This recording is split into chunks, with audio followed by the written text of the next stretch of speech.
Thank you for supporting this series, being strong women leaders in this amazing community. And without further ado, we are very proud this morning to sponsor this event yet again and have a great speaker. And the introduction is for Cybele Negris. She's the CEO and co-founder of Webnames.ca, Canada's original .ca registrar and accredited registrar for hundreds of domain extensions, as well as providers of web hosting, email, and web development, and many other services. This multi-million-dollar company has an impressive client list, including many Fortune 500 companies. Cybele is appointed to the BC Premier's Technology Council, is Vice Chair of the Small Business Roundtable of BC, on the Chair Council of Science World, Simon Fraser University's Innovation Advisory Council, and the Technical Advisory Board of the Riverview Lands Redevelopment. She was formerly Vice Chair of Small Business BC and served on the boards of the Forum for Women Entrepreneurs, Vancouver Economic Development Commission, and as President of Wired Women Vancouver. Yeah, let's just do it. And has children. That's amazing.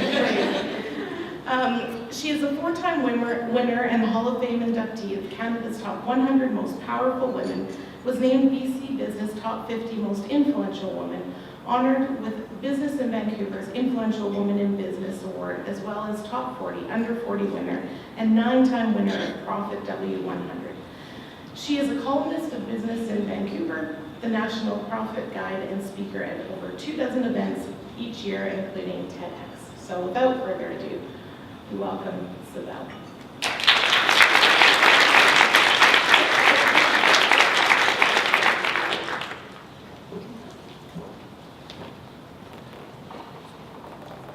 Thank you very much for having me here today.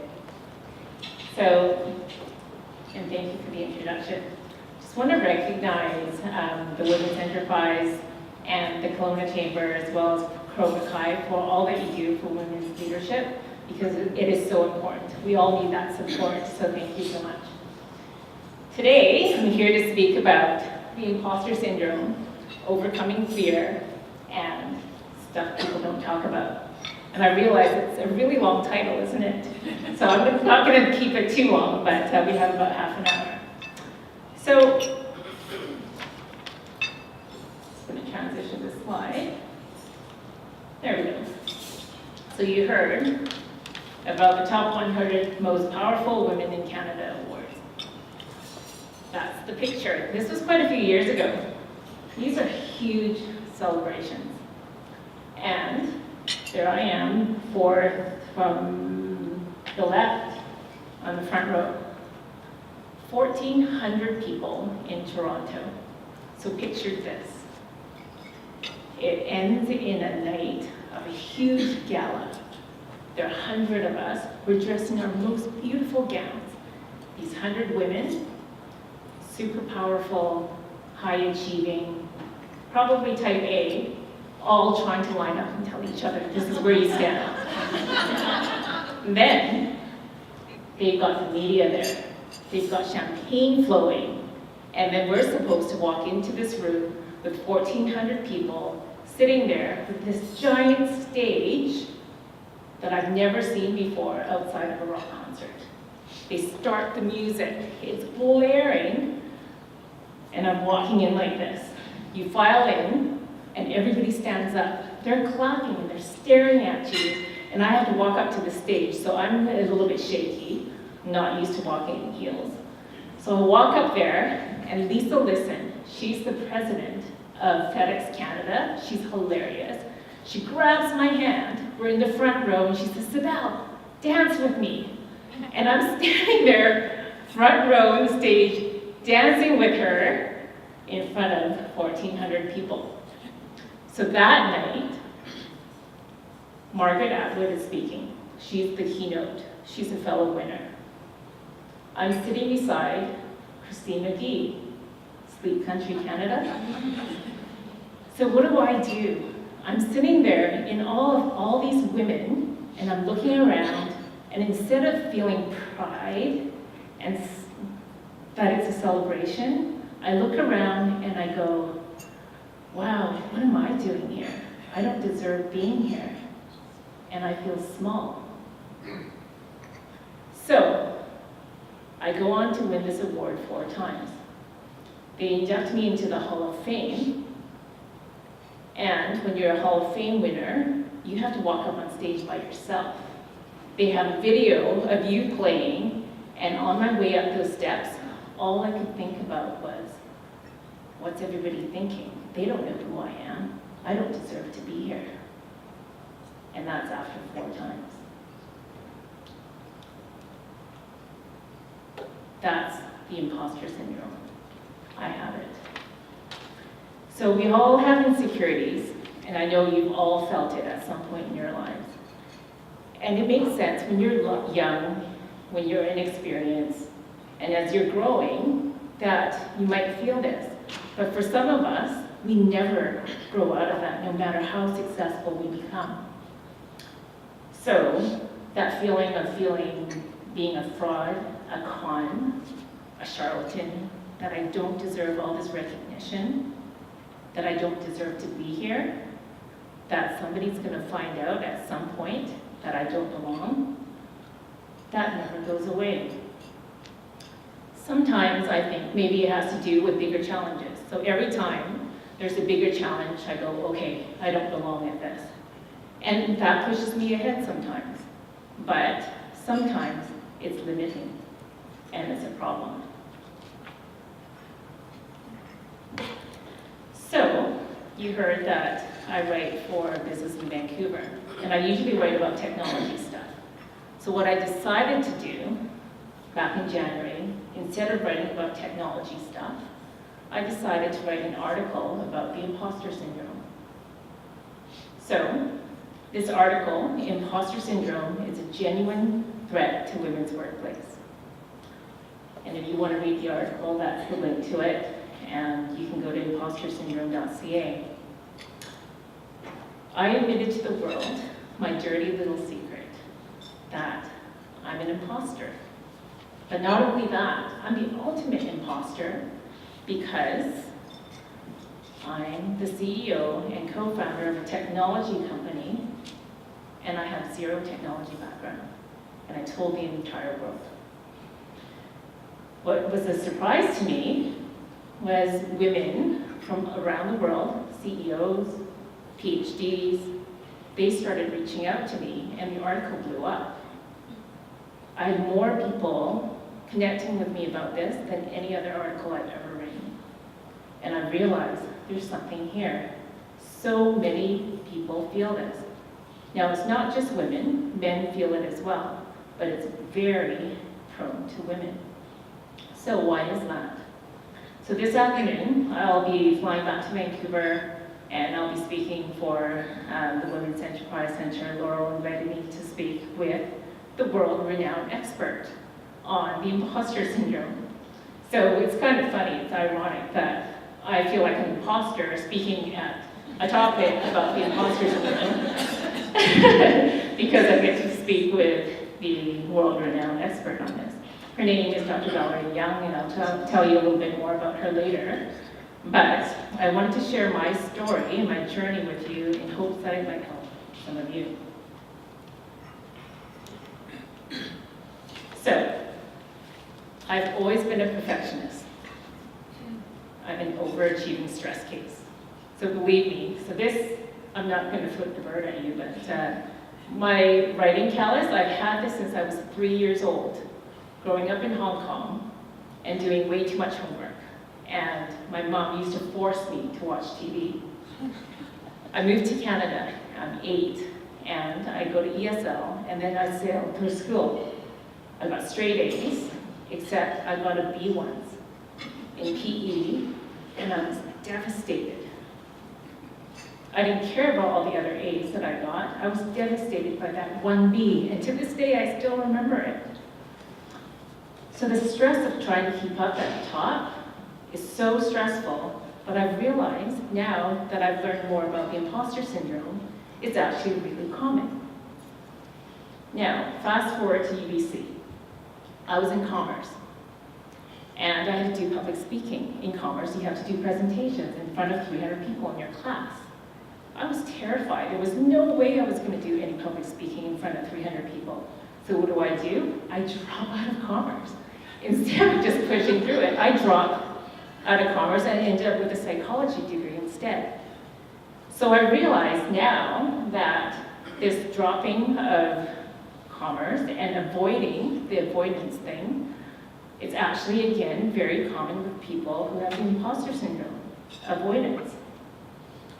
Then, in my 20s, after I graduated, I was the faculty relations manager at UBC. And I was probably about 15 years younger than the people that I had to work with, and I had to teach a course. I had to do public speaking. So, in order to overcompensate for the fact that I felt insecure, what did? I worked harder than anybody else. I would stay at the office until after midnight. Believe me, other than students studying and cramming for exams, nobody worked till after midnight at UBC, except for me. And the security people used to come in and go, "What are you doing here?" They thought I was breaking in. I'm working. Please just go home. So that was me. I would work myself to exhaustion just to overcome my own insecurities. Then, in my mid-20s, I was hired by a pharmaceuticals company. I was thrown into the fire.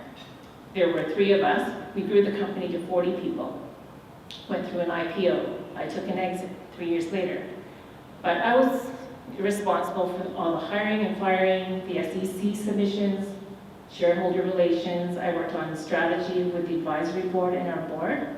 But instead of looking at all the successes, what did I do?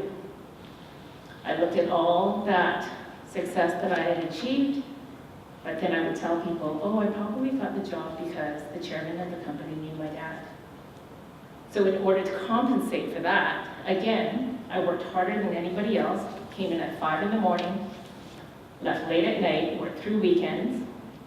I worked myself to a bleeding ulcer. I was 25 years old with a bleeding ulcer. Then I started a consulting company.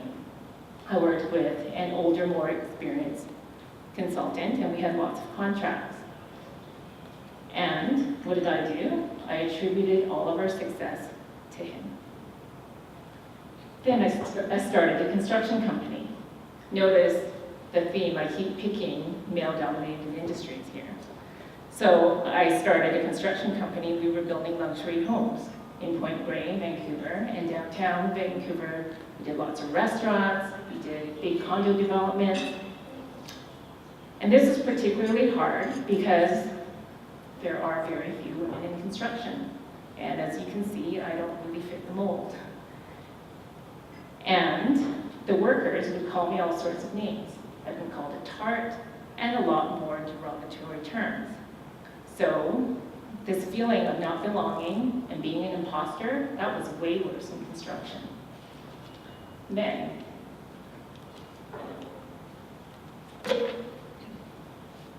I met my business partner, John Demko. He founded .ca back in 1987.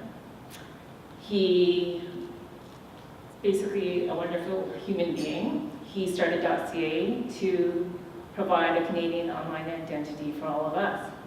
But he did this for free for 13 years and he couldn't manage it anymore on his own. So I met with him and we commercialized the technology and sold it to the Canadian Internet Registration Authority, and we became one of the accredited registrars. So the sleeping bag is because we literally slept in sleeping bags in the office because we had so much demand for .ca in the beginning. So in our first year, we grew from 3 to 30 people in 4 months, and we did $2.5 million in our first year of operations. So you would think, hey, that should bump up her confidence. But no, again, as a female in a male-dominated industry, my feelings of being an imposter were even worse and exacerbated. And sometimes at meetings, people would come up to me and automatically they would think I was either the spouse or the executive assistant of a male partner. That didn't help at all. So I would overcompensate, and I got down to 2 hours to 4 hours of sleep a night. And I still remember my longest record was 39 hours straight, fell asleep on the ground for 2 hours, got up and worked for another 24 hours. I had bed sores on my ass. That's how bad it was. So I worked twice as hard and twice as hard than my male partners just to show everybody that I was trying to make a difference. So by the time I was 30, I had 3 multi-million-dollar businesses under my belt, but each time I would attribute my success to somebody else. I would feel that I didn't deserve to be there. I would overcompensate for working harder than anyone else to the detriment of my own health. And then now I realize, after starting to read Dr. Valerie Young's book, that this is all part of the imposter syndrome. I had no idea. So, if that sounds familiar to any of you, you've probably got it too. Now, I have Dr. Young's permission to use her imposter syndrome quiz, so I'd love for all of you to kind of go through it as well. So number 1, do you chalk your success up to luck, timing, or computer error? Do you believe if you can do it, anybody can? Do you agonize over even the smallest flaws in your work? Are you crushed by even constructive criticism, seeing it as evidence of your ineptness? When you do succeed, do you secretly feel like you fooled them again? And do you worry that it's just a matter of time before you're found out? So you heard that I'm on a lot of boards, but I make excuses for that. When people ask me, hey, how do you get on all these boards? What do I tell them? Well, you know, everybody's looking for diversity these days on their boards, so I fit all the check boxes. I'm female, I'm visual minority, I'm an immigrant, and I happen to be in tech. That is super destructive. I should not be saying that at all. And that's a disservice to all the boards that I serve on. So I realized I've got to stop. You've got to stop this.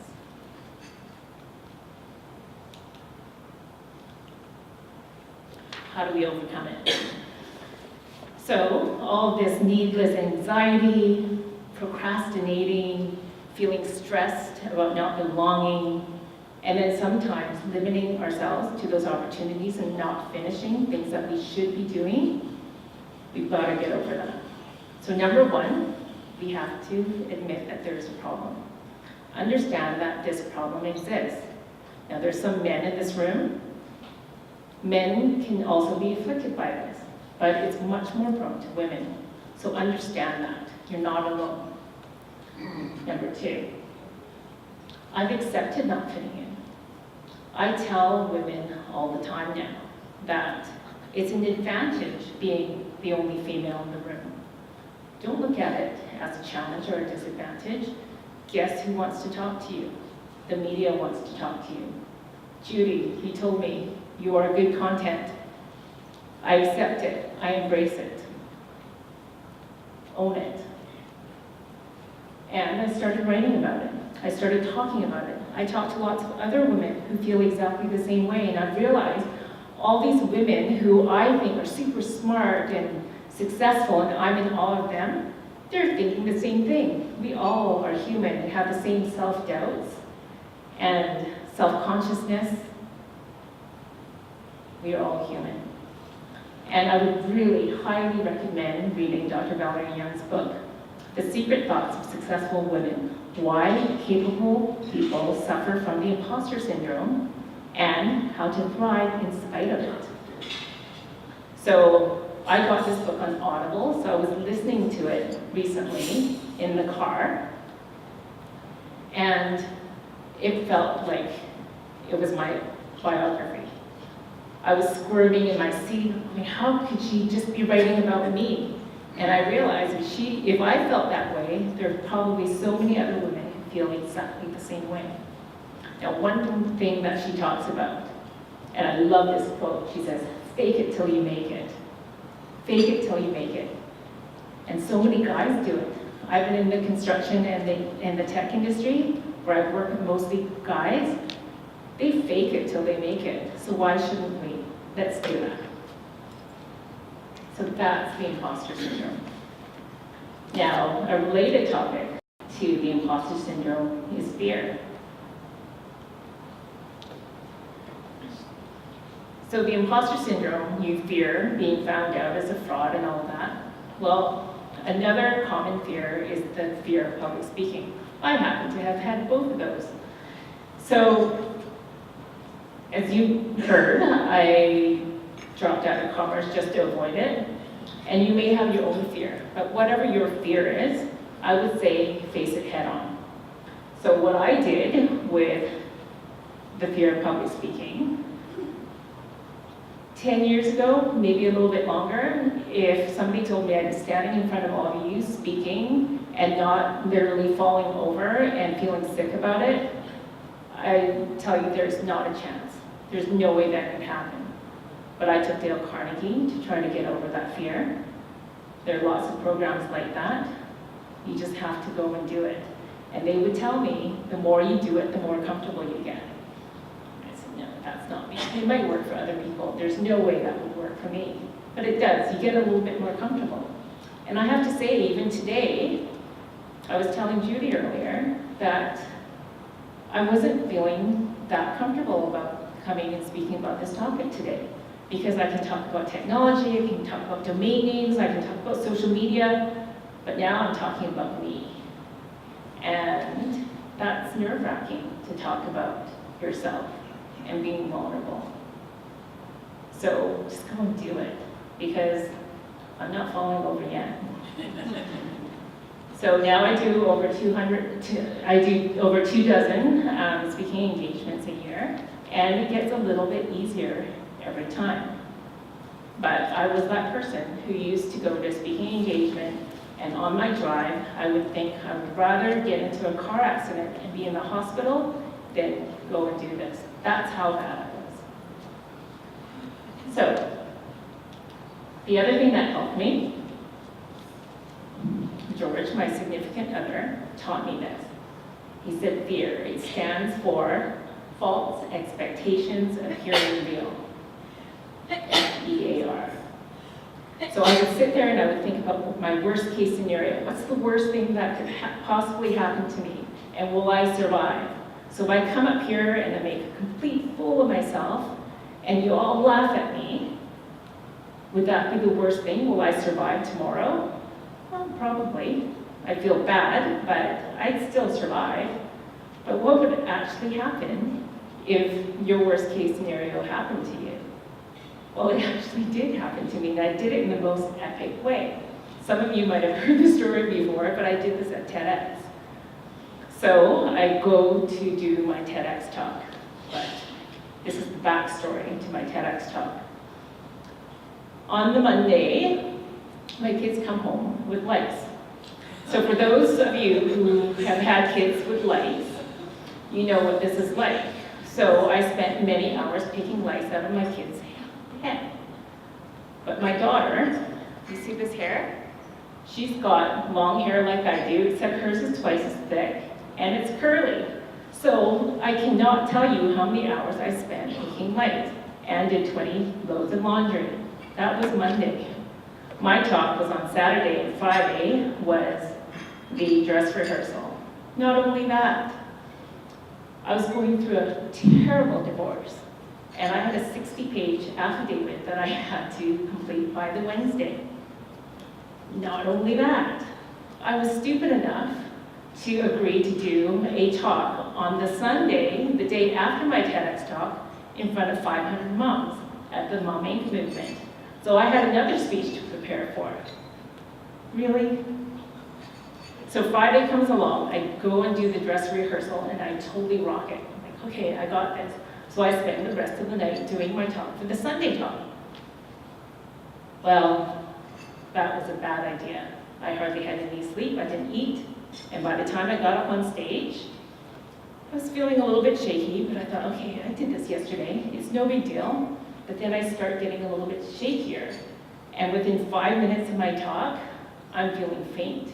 But not only faint, sweat.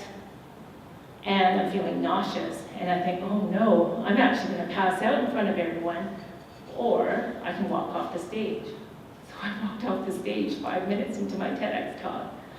So the people in the audience are sitting there going, oh, is this part of the show? My friends in the audience are going, oh no, something's wrong. They go running back, knocking on the door. There are 6,000 people watching this in person and on live stream. My friends who are watching on live stream are driving now to the university trying to figure out what's wrong with me, and I'm sitting in the back, head between my knees. So I go send out the next speaker. They go, okay. My handler comes. She's almost in tears. She's like, oh, I should have helped you. I should have given you some juice before. I'm so sorry. I was like, it's totally not your fault, but yes, I'll have some juice. Send out the next speaker. Send out the next speaker until there were no more speakers to send out. What do I do? And I thought, okay, I gotta go do this, because if I don't, I'm gonna kick myself the rest of my life. So they go, what do you want to do? And I said, I'm going back out. And the MC comes back and he pats me on the back and he says, it's okay, you don't need to do this. And I said, yes, I do. So I kind of struggle, I go back out there in my heels, okay. And I was about to just resume my talk from where I was, and then I decided, I don't know what came over me, and I said, look, I've had a really tough week. I don't want to go into all the details, but I wasn't taking care of myself. I didn't eat, I didn't sleep, and I let my life go out of balance. But I'm here to finish my talk. And then I finished my talk. So I figured, oh, wow, at least I finished it, but I felt really bad about how poorly I had done. And then all these people were lined up after the talk to come talk to me, instead of all the other amazing speakers. And I thought, wow, what's going on? And there were women coming up, they were giving me hugs. Some of them were, like, they had tears flowing down their eyes. And one of them gives me a hug, and she just held me tight, and she said, I've been watching your career, and today you are my hero. And I started crying. And then one guy, he walks by, and he punches me in the shoulder, and he goes, you've got balls. So that's my story of TEDx. So I realized my worst case scenario actually came true, but what happened? I was just being honest and authentic, and I connected with my audience even more. So my advice to you is, whatever your fear is, go and face it head on. And if your worst case scenario actually happens to you, maybe you've got a funny story to tell. So that's fear. Now, stuff people don't talk about. I just thought that I go to a lot of events, and especially women's events, and there are certain things that we never talk about. So I thought, let's talk about things that we never talk about. Well, I probably got 100, but I'm just going to limit it to 3 today because of time. So number 1, airbrushed lives. Does that look familiar? In social media, everybody's lives look absolutely perfect. So we all know the airbrush models on Vogue, no cellulite, they're super skinny. We know that's not the expectation that we should have for ourselves. We know that. But we don't seem to know that when it comes to all the other measures of success. And we compare ourselves to other people all the time. So if I were to ever ask another entrepreneur, how are things going? We all say, awesome. Business is awesome. Well, everybody says that, but ultimately there are struggles, there are failures, there are all these things that are going wrong underneath, and nobody ever talks about them. And I think we should talk about them. So social media makes it even worse, right? Because everybody puts out all their vacation photos and how successful their business is, and somebody went through an IPO, and it's always something super successful that they're putting out, their best faces, most successful lives. That's an airbrush life. Nobody talks about the bad stuff. So yes, business is good, but for me, I'm going to tell you about some of this stuff. GoDaddy, they buy our business name in ads. We don't have enough money to compete with them. They bid up the search terms to $45 a click. Not a conversion, a click. 45 bucks. Nobody can compete with that. We've had 3 massively disruptive legal suits in the past year, none of them to do with us. It's our clients that are being sued and we get dragged into the lawsuit because we're the domain registrar. It's like suing the guy who prints your business card. We have nothing to do with it, but we get dragged into this and we still have to defend ourselves. So one of them is actually playing out in court today.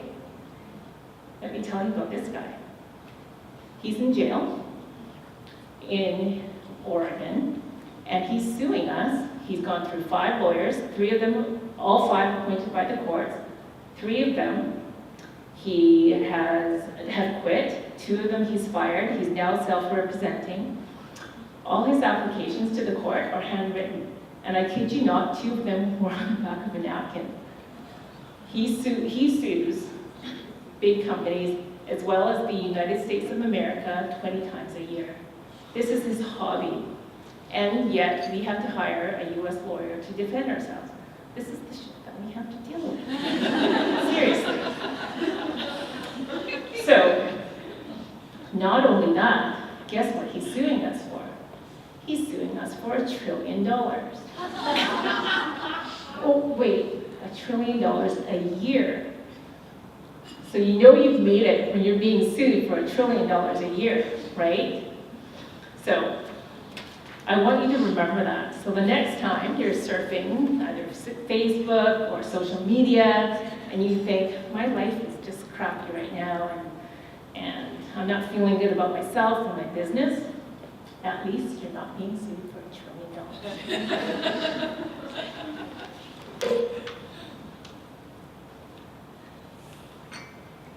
Divorce. Nobody told me this, but because 50% of marriages end in divorce, I think we should talk about it. If you are getting divorced or going to get a divorce and you own your own business, did you know that your business is a family asset, even though your spouse had nothing to do with it? So, know your rights. That's all I have to say. I'm not going to expand on this. I'm not a lawyer, but understand what your rights are. The other thing that you should remember is if you have shareholders, partners in your business, and you probably have a shareholders agreement. In that shareholders agreement, there's probably a clause that is set up to protect each shareholder so that if one of the spouses, if there's a divorce, that spouse can't get confidential information about the business, that spouse can't get ownership of the business. It's to protect all the shareholders. But phrased in a certain way, that clause can be used against you. So you can have business partners who can buy you out at a discount during a family court issue. So again, I'm not a lawyer, but know your rights. That's all I'm going to say about divorce. What does it take to succeed? I hear all the time, passion. Have passion for what you do and you will succeed. I call BS on that one. Sorry. But passion, I think, is a really important ingredient. You have to have passion for your business because, number one, you won't enjoy what you're doing if you don't. And number two, you won't be willing to fight all the battles that are going to be coming. You have to have passion, but you also have to have tenacity and grit. You have to be able to understand that it's failure is not an option. Work through adversity, whether it's sickness, whether it's broken bones, whether it's people who doubt you, and there's going to be lots of people around who doubt you, or the biggest thing for those of us who have imposter syndrome is self-doubt. So, I was told once by a director that he didn't think I could run the company on my own. Well, that lit a fire underneath me. And I thought of all my partners. And guess what? I do have one fabulous partner left, John, but I bought out all my partners. And I got rid of the donors. Because only I'm allowed to doubt myself. Don't you doubt me, right? Anyways.